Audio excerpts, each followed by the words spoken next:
Kritik terhadap pejabat, pemerintah, atau partai politik adalah hal yang wajar, bukan tanda benci, menantang, atau memusuhi. Kritik sering disalahpahami sebagai serangan pribadi atau tindakan melawan pemerintah, padahal kritik adalah bukti kepedulian.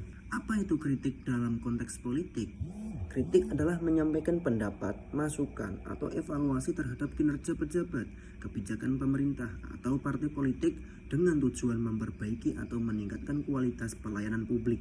Yang pertama, kritik adalah hak warga negara. UUD 1945 pasal 28E menjamin kebebasan berpendapat. Mengkritik adalah cara rakyat menjalankan haknya dalam demokrasi.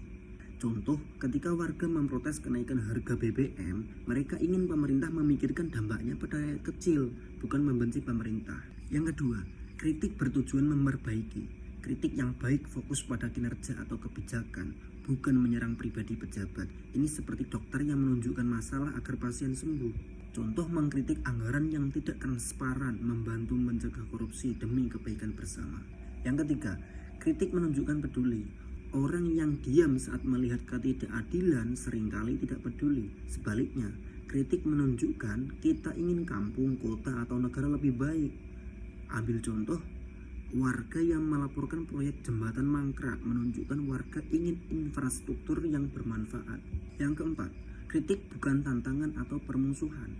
Kritik tidak berarti ingin menggulingkan pemerintahan atau memusuhi pejabat. Ini adalah dialog untuk mencari solusi bersama. Ambil contoh, mahasiswa yang demo menolak RUU kontroversial ingin melindungi demokrasi, bukan melawan negara. Yang kelima, kritik membuat pemerintah lebih kuat. Pejabat yang mendengar kritik bisa memperbaiki kebijakan sehingga rakyat lebih percaya pada pemerintah. Kritik bukan nyinyir, tapi bukti sayang negeri. Suara kritik, suara perubahan. Banyak masyarakat yang takut mengkritik karena stigma negatif. Kritik dianggap tidak sopan atau menentang otoritas, terutama karena budaya hierarkis di Indonesia. Kritik disamakan dengan ujaran kebencian atau fitnah. Kritik dipandang sebagai tanda tidak tahu terima kasih atas kerja pemerintah.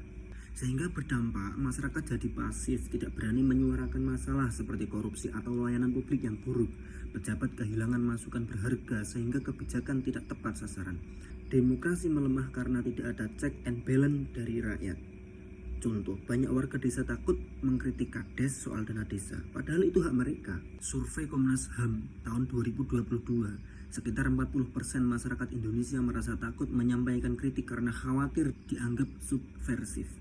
Indeks kebebasan berpendapat tahun 2023, Indonesia masih memiliki tantangan dalam membudayakan kritik yang konstruktif.